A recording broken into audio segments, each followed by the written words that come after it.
Suri Parker was 16 when her world began to unravel. Living in a small suburban house with her mother and stepfather, she often found herself retreating into books and sketching. But lately, her stepfather, Greg, had been watching her differently. His compliments felt wrong. His lingering touches left her skin crawling, and his presence had started to feel like a threat. One evening, while her mother was at work, Greg cornered her in the hallway.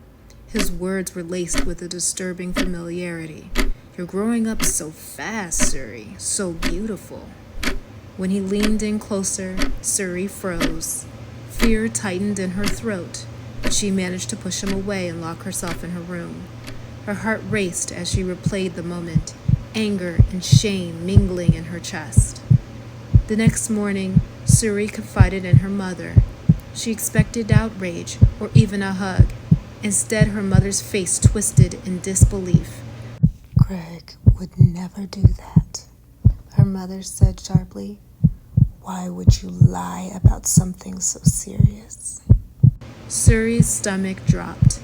"I'm not lying, Mom. He tried." "Enough!" her mother snapped. "I don't want to hear any more of this nonsense." Suri felt the weight of betrayal crush her. The one person she thought would protect her had turned away. That night, Suri packed a bag with her sketchbook, a change of clothes, and the little money she had saved.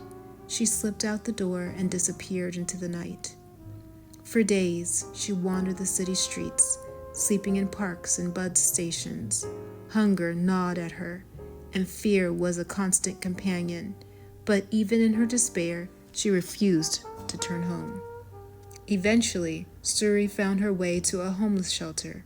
She hesitated at the door, her pride urging her to turn away, but desperation won out. The shelter was crowded and noisy, but it offered warmth and food. Suri kept to herself, her trust in others shattered. One evening, she overheard a small group talking about Yahuwah. Curious, she lingered near them, listening to their stories of finding hope in the darkest times. One of the women noticed her and smiled. "Would you like to join us?" Suri hesitated, but eventually nodded. For the first time in weeks, she felt safe enough to share her story. "I don't know if I believe in God," Suri admitted, her voice trembling, "but I feel like I have nothing left." The group leader, a kind older woman named Deborah, handed Suri a small Bible. "Yahuwah sees you, Suri. He loves you, even when it feels like the world has forgotten you." Skepticism lingered in Suri's heart, but she began attending the group regularly. Slowly, she started to feel the weight of her pain lift. She prayed for the first time in her life, pouring out her fears and anger. In Yahuwah, she found strength she didn't know she had. Inspired by the kindness she received, Suri started helping out at the shelter.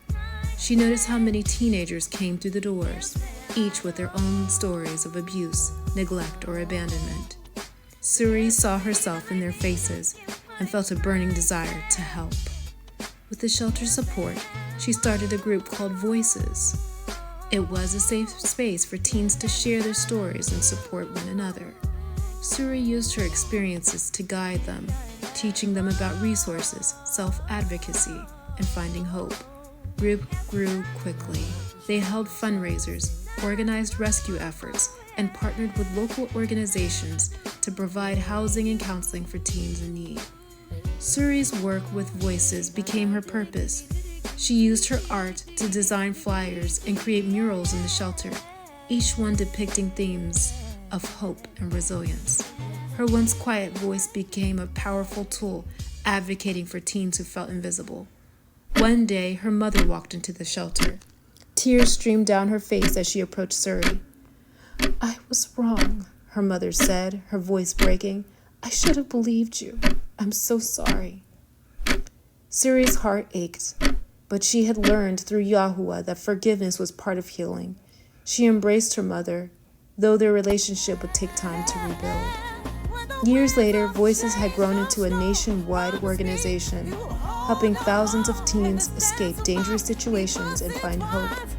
Suri often thought back to the girl she had been, lost and scared, and marveled at how far she had come. Standing before a group of new arrivals one evening, Suri smiled.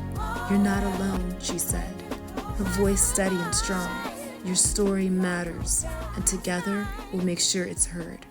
Suri found her voice, and she was determined to use it to change the world.